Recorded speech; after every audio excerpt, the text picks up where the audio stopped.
நீங்கள் பார்த்து கொண்டிருப்பது உங்கள் ஜாஷுவா டிவி. சகல ஜனங்களுக்கும் நற்செய்தி.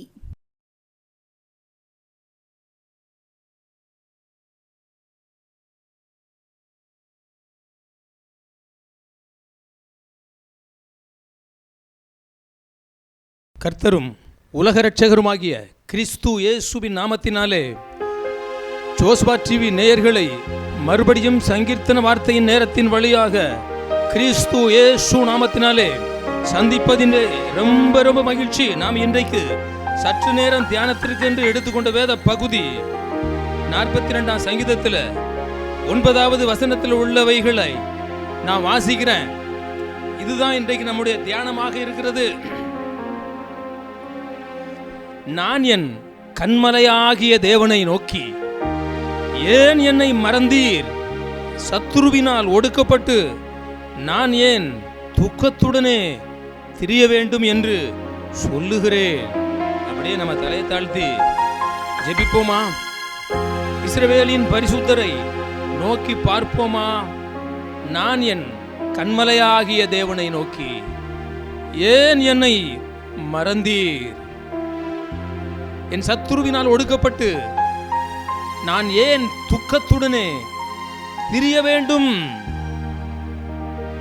இயேசுவே, உம் அன்புக்கு ஈடான அன்பு இந்த உலகிலே கிடையாதையா.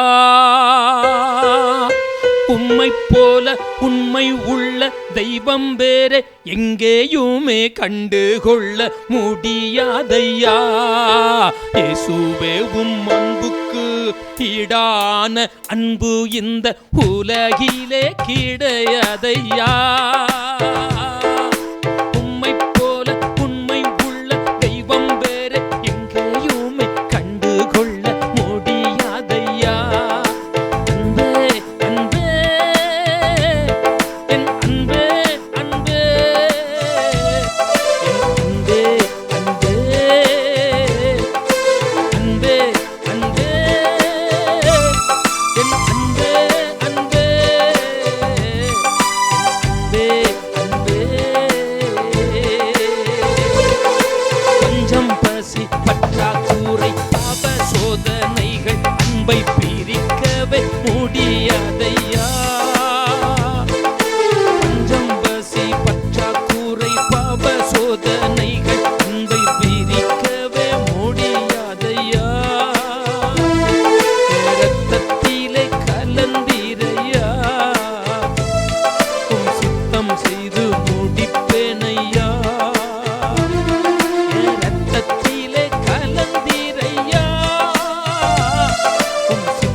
நம்மை பிரிப்பவன் யார்?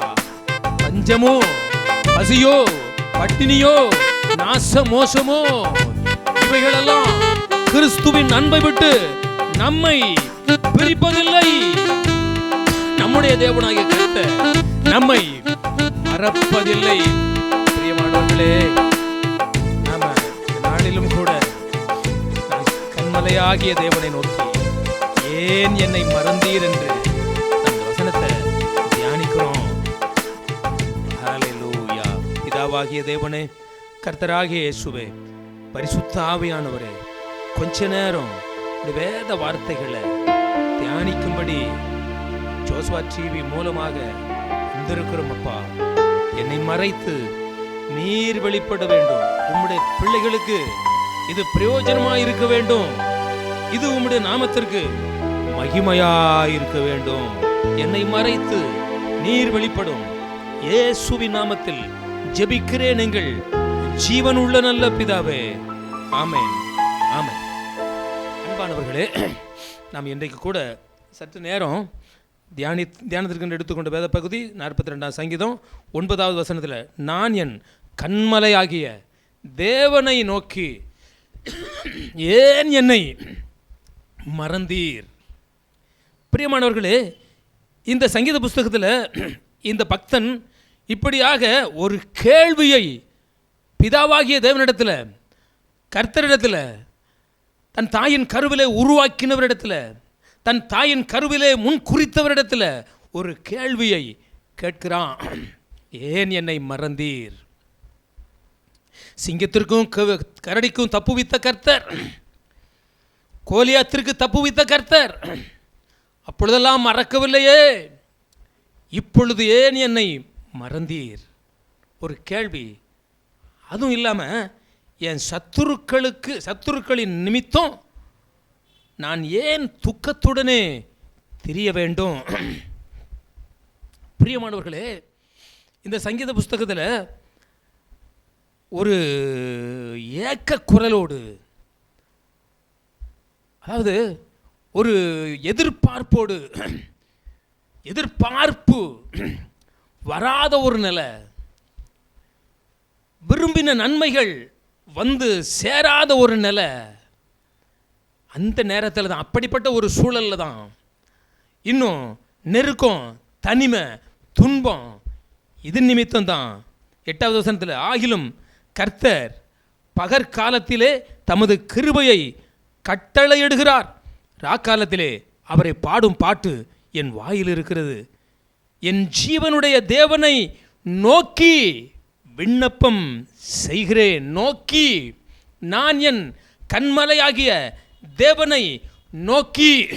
முதலாவது வசனத்தில் என் ஆத்துமா, பாருங்க, 1வது வசனத்தில் மானானது நீரோட இலை வாஞ்சித்து கதறுவது போல், தேவனே என் ஆத்துமா உம்மையே வாஞ்சித்து கதறுகிறது.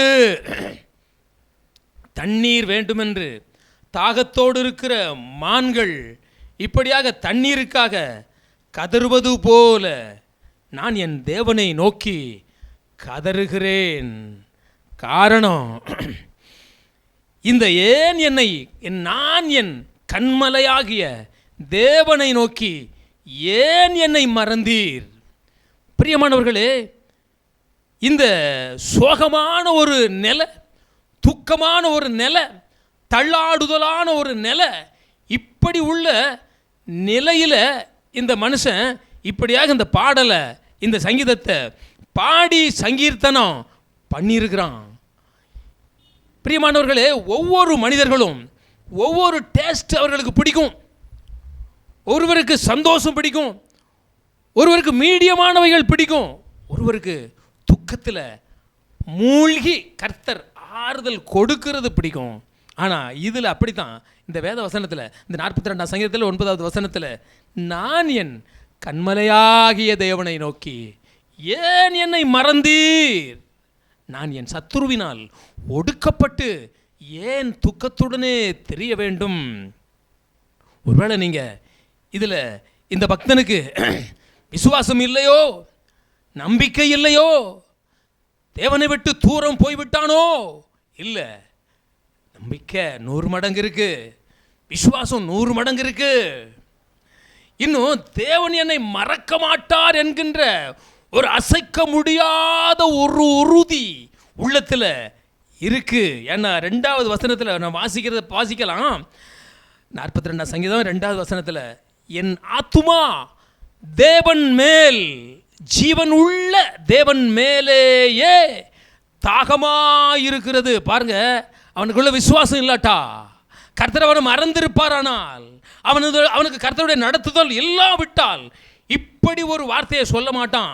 என் ஆத்துமா தேவன் மேல், ஜீவன் உள்ள தேவன் மேலேயே வாஞ்ச தாகமாயிருக்கிறது. பாருங்க, வாஞ்ச குறையில, கர்த்தர் மேல் உள்ள தாகம் குறையல. ஆனாலும் ஏனையா என்னை மறந்தீர். ஏன்னா அந்த பாடல் உங்களுக்கு ரொம்ப ரொம்ப பிடிக்கும்.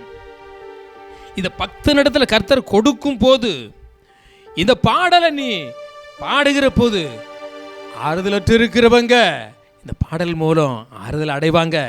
துக்கத்தோடு இருக்கிறவங்க சந்தோஷப்படுவாங்க. இத நீ பாடுகிற போது கிட்டத்தட்ட நீ பழைய உடன்படிக்கையிலே பாடுவாய். இதை புதிய உடன்படிக்கையில இப்படியாக தென் கடைசி எல்லையில என் பிள்ளையும் இதை பாடுவான், சங்கீர்த்தன வார்த்தையின் நேரத்தின் வழியாக அப்படின்னு சொல்லி ஏக்கத்தோடு தான் இந்த பாதையில உன்னை நடத்தினேன் அப்படின்னு சொல்லித்தான் பக்தனாகிய தாவீதுடைய அந்த வார்த்தையை கர்த்தர் கேட்கிறார், சந்தோஷத்தோடு கேட்கிறார். நான் என் கன்மலையாகிய தேவனை நோக்கி ஏன் என்னை மறந்தீர்? ஏனையா என்னை மறந்தீர், ஏனையா என்னை மறந்தீர்? என் கண்மலையாகிய தேவன் என் இயேசுவே போதுமையா எனக்கு நீரே, புகலிடம் இல்லை ஐயா வேறே. என் கண்மலையாகிய தேவன் என் இயேசுவே போதுமையா எனக்கு நீரே, இல்லை ஐயா வேறே. பாருங்க, நான் என் கண்மலையாகிய தேவனை நோக்கி அப்படின்னு சொல்லி பார்த்தீர்களா? என் நெஞ்சம் நிறைந்தவரே, என் தஞ்சம் நீர்தானே, கெஞ்சுகிற என்னை பார்த்து அஞ்சிடாம காத்தருளும். கொஞ்சம் ஸ்பீடு, கெஞ்சுகிற என்னை பார்த்து அஞ்சிடாமல் காத்தருளும். என் நெஞ்சம் நிறைந்தவரே, என் தஞ்சம் நீர்தானே, என் நெஞ்சம் நிறைந்தவரே, என் தஞ்சம் நீர்தானே. அஞ்சும் என்னை பார்த்து, அஞ்சும் என்னை பார்த்து அஞ்சிடாமல் காத்தருளும். கெஞ்சும் என்னை பார்த்து அஞ்சிடாமல் காத்தருளும். தாய் மறந்தாலும் மறப்பதில்லை என்றவர், தந்தை போல என்னையும் சுமப்பேன் என்றவர். தாய் மறந்தாலும் மறப்பதில்லை என்றவர், தந்தை போல என்னையும் சுமப்பேன் என்றவர். என் கண்மலையாகிய தேவன் என் இயேசுவே போதுமையா எனக்கு நீரே, புகலிடம் இல்லை ஐயா வேறே. என் கண்மலையாகிய தேவன் என் இயேசுவே போதுமையா எனக்கு நீரே, புகலிடம் இல்லை ஐயா வேறே. ஒருவேளை நீங்க இப்படி எதிர்பார்ப்போடு தேவைகளோடு பிரச்சனைக்குள்ளிருந்து இப்படி ஒருவேளை நீங்க சொல்லி கொண்டிருக்கலாம். சத்துருவை நிமித்தம் நீங்க கஷ்டத்தோடு, கலக்கத்தோடு, துக்கத்தோடு ஒருவேளை யார் இதுல இருந்து விடுவிக்க முடியும் அப்படின்னு சொல்லி நீங்க தயங்கி கொண்டிருக்கலாம். இல்ல அப்படித்தான் சொல்லுகிறான் 9வது சங்கீதத்துல, நான் என் கண்மலையாகிய தேவனை நோக்கி ஏன் என்னை மறந்தீர்? என் சத்துருவினால் நான் ஒடுக்கப்பட்டு துக்கத்தோடு திரிய வேண்டும்.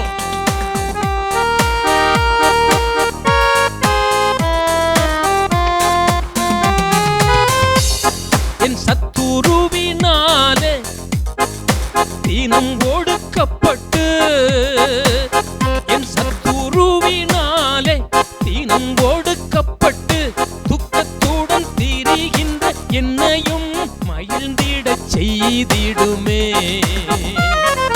துக்கத்துடன் திரிகின்ற என்னையும் மகிழ்ந்திடச் செய்திடுமே. தாய் மறந்தாலும் மறப்பதில்லை என்றவர், தந்தை போல என்னையும் சுமப்பேன் என்றவர். என் கண்மலையாகிய தேவன் என் இயேசுவே போதுமையா எனக்கு நீரே, புகலிடம் இல்லை ஐயா வேறே. என் கண்மலையா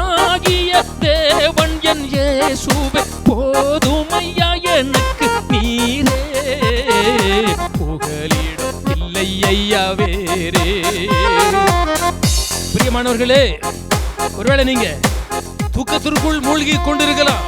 என்னுடைய அக்கிரமம், என்னுடைய பாவம், என்னுடைய பாவ சாப தோஷம், இவைகளின் நிமித்தம் கர்த்தர் என்னை மறந்து விட்டாரோ, என்னுடைய அக்கிரமத்தின் நிமித்தம் கர்த்தர் என்னை மறந்து விட்டாரோ அப்படின்னு ஒருவேளை நீங்க கிளாய்த்து கொண்டிருக்கலாம்.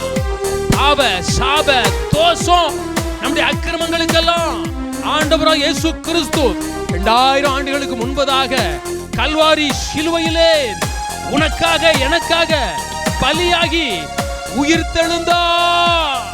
அவருடைய உயிர்த்தெழுதல் நிமித்தம் துக்கம் மாறும், சந்தோஷம் வரும்.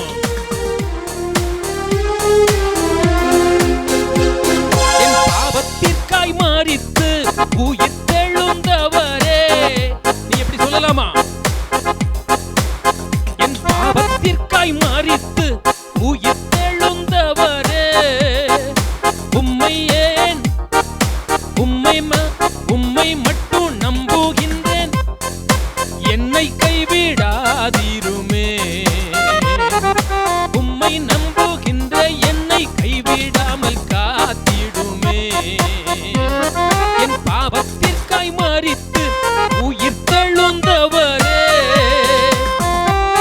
என் பாவத்திற்காய் மரித்து உயிர்த்தெழுந்தவரே, உம்மை நம்பி இருக்கின்ற என்னை கைவிடாதிருமே. உம்மை நம்பி இருக்கின்ற என்னை கைவிடாதிருமே. தாய் மறந்தாலும் மறப்பதில்லை என்றவர், தந்தை போல என்னையும் சுமப்பேன் என்றவர், என் கண்மலையாகிய தேவன் என் இயேசுவே போதுமையா எனக்கு நீரே, புகலிடம் இல்லை ஐயா வேறே. பிரியமானவர்களே, பார்த்தீர்களா? இங்க பக்தன் இப்படியாக, ஏன் என்னை மறந்தீர்? நான் என் கண்மலையாகிய தேவனை நோக்கி, நான் என் கண்மலையாகிய தேவனை நோக்கி, ஏன் என்னை மறந்தீர்? நான் என் சத்துருக்களின் நிமித்தம் ஏன் துக்கத்துடனே திரிய வேண்டும்? 23ஆம் சங்கீதத்தில், என் சத்துருக்களுக்கு முன்பாக எனக்கு நீர் ஒரு பந்தியை ஆயத்தப்படுத்தி என் தலையை எண்ணெயால் அபிஷேகம் பண்ணுகிறீர், என் பாத்திரம் நிரம்பி வழிகிறது அப்படின்னு சொல்லி பக்தனாகிய தாவீது இப்படியாக சொல்லுகின்றான். என் சத்துருக்களுக்கு முன்பாக பந்தியை ஏற்படுத்தின கர்த்தர் என்னோடு இருக்கிறார் அப்படின்னு மார்பு தட்டின அந்த மனுஷன், என் சத்துருக்களினால் நான் ஏன், என் சத்துருக்களினால் நான் நிந்திக்கப்பட்டு ஏன் துக்கத்துடனே தெரிய வேண்டும்? சுவிசேஷத்தில் ஆண்டவராக இயேசு கிறிஸ்து சத்துரு எப்படி வருகிறான்? இங்க பக்தன் சொல்லுகிறான், என் சத்துருவினால் நான் துக்கப்பட்டு நான் ஏன் துக்கத்துடனே தெரிய வேண்டும்? பாருங்க, மத்தேயு சுவிசேஷத்தில் 13ஆம் அதிகாரத்தில் இந்த விதைகளை குறித்த உவமைகளில் இயேசு சொல்லுகின்றார். 19வது வசனத்தில், ஒருவன் ராஜ்யத்தின் வசனத்தை கேட்டும் உணராதிருக்கும் போது பொல்லாங்கன் வந்து, இந்த சத்துரு எப்பொழுது வருவானா? சுவிசேஷத்தின் வசனத்தை கேட்டும் உணராதிருக்கிற போது பொல்லாங்கன் வந்து அவன் இருதயத்தில் விதைக்கப்பட்டதை பறித்து கொள்ளுகிறான். இவனே வழியருகில் விதைக்கப்பட்டவன். இங்க அந்த 42வது சங்கீதத்தில், நான் என் கண்மலையாகிய தேவனை நோக்கி ஏன் என்னை மறந்தீர்? நான் என் சத்துருவினால் ஒடுக்கப்பட்டு ஒடுக்கம். ஏன் நான் துக்கத்துடனே திரிய வேண்டும்? சத்துரு வருவதற்கு காரணம், சத்துரு கிரியை செய்வதற்கு காரணம் நாம தான் இடம் கொடுக்கிறோம். இந்த வேத வசனத்தில் உள்ள ரகசியத்தை, அந்த அழியாத வாழ்வை குறித்த ராஜ்யத்தின் சுவிசேஷத்தை அறிந்தும் உணராதிருக்கிற போது சத்துரு உள்ள வருவான்.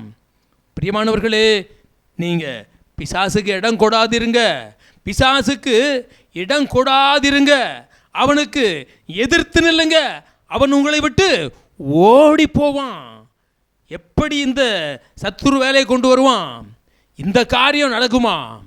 இது நமக்கு எட்டாத ஒரு காரியமாக இருக்கிறதே அப்படின்னு சொல்லி அபிவிசுவாசத்தை கொடுப்பான். அந்த அபிவிசுவாசத்திற்கு நீங்க இடம் கொடுக்க கூடாது. அப்படி இடம் கொடுக்காம நீங்க பாருங்க, பிசாசானவன் வருகிற போது நீங்க என்ன செய்யணும்? வசனத்தை கொண்டு கர்த்தருடைய வாயிலிருந்து புறப்பட்ட கிருபை உள்ள அற்புதங்கள் அடையாளங்களை நடத்துகின்ற வார்த்தையை கொண்டு நீங்க அறிக்கையிட்டு, நம்பிக்கை அறிக்கையிட்டு நீங்க ஜெயிக்க வேண்டும். அறிக்கை எடுக்கிற போது தான், விசுவாச அறிக்கை எடுக்கிற போது தான் நம்ம என்ன செய்ய முடியும்? சத்துருவை ஜெயிக்க முடியும். அந்த ஒடுக்கத்திலிருந்து நாம் நீங்களாக்கப்பட முடியும். நம்முடைய துக்கம் மாறும், சந்தோஷம் வரும். இன்னொரு இடத்துல 16வது மத்தேயு சுவிசேஷத்தில், யோவான் சுவிசேஷத்தில் 16வது அதிகாரத்தில் ஸ்திரியானவளுக்கு பிரசவ காலம் வரும்போது துக்கம் அடைகிறாள். பாருங்க, சத்துரு துக்கத்தை கொண்டு வருகிறான். இன்னும் ஸ்திரியானவள் பிரசவ காலம் வந்திருக்கும் போது துக்கம் அடைகிறாள். ஒரு மனுஷன் பூமியில் பிறந்தான் என்கிற சந்தோஷத்தினால் அப்புறம் அவள் உபத்திரவத்தை நினையாள் என்று இயேசு சொல்லுகின்றார். சத்துரு துக்கத்தை கொண்டு வருவான், அதை நம்ம வசனத்தை கொண்டு ஜெயிக்கணும். ஸ்திரியானவளுக்கு பிரசவ காலம் வரும்போது துக்கம் வரும், அந்த துக்கத்தை நீங்கள் ஜெயிக்கணும். ஒருவேளை உங்கள் வீட்டில் பிரசவத்தை எதிர்நோக்கி கொண்டிருக்கின்ற பெண்கள் இருக்கலாம். நீங்கள் இந்த வசனத்தை சொல்லுங்கள். ஸ்திரியானவளுக்கு பிரசவ காலம் வந்திருக்கும் போது துக்கம் அடைகிறாள். பிள்ளை ஒரு மனுஷன் உலகத்தில் பிறந்தான் என்கிற சந்தோஷத்தினால், பிள்ளை பெற்ற பின்பு ஒரு மனுஷன் உலகத்தில் பிறந்தான் என்கிற சந்தோஷத்தினால் அப்புறம் அவள் அந்த உபத்திரவத்தை நினையாள் என்று இயேசு சுவிசேஷத்தில் சொல்லியிருக்கிறார். இந்த வேத வசனத்தை நீங்கள் சொல்லி பாருங்களேன். உங்கள் பிள்ளைகளுக்கு பிரசவத்தை கர்த்தர் கொடுப்பார். எங்கள் வாழ்க்கையில் நாங்கள் அப்படித்தான் செய்திருக்கிறோம். என் மனைவி 3 பிள்ளைகளை பெற்றெடுத்தா. 3 பிள்ளைகளையும் அந்த பிரசவ நேரத்தில் 6 மாதம் கழித்து இந்த வசனத்தை சொல்லி நாங்கள் ஜெபிப்போம். அது நிமித்தம் என் மனைவி மருத்துவமனைக்கு போகலை. சுகப்பிரசவத்தை கர்த்தர் கட்டளையிட்டார். அதனால் நீங்கள் தூக்கத்தை ஜெயிப்பீங்க. கண்மலையாகிய தேவன் உங்களை மறப்பதில்லை. ஒரே ஒரு வசனத்தை மாத்திரம் சொல்லிட்டு பார்த்துட்டு நம்ம முடிக்கலாம். ஏசாயா தீர்க்கதரிசன ஆகமத்தில் 44வது அதிகாரத்தில் 21வது வசனத்தில், யாக்கோபே இஸ்ரவேலே இவைகளை நினை, நீ என் தாசன், நான் உன்னை உருவாக்கினேன். நீ என் தாசன் இஸ்ரவேலே, நீ என்னால் மறக்கப்படுவதில்லை. இவைகளை நினை நீ, இவைகளை நினை நீ இஸ்ரவேலே யாக்கோபே, கர்த்தராகிய நான் உன்னை உருவாக்கினேனே.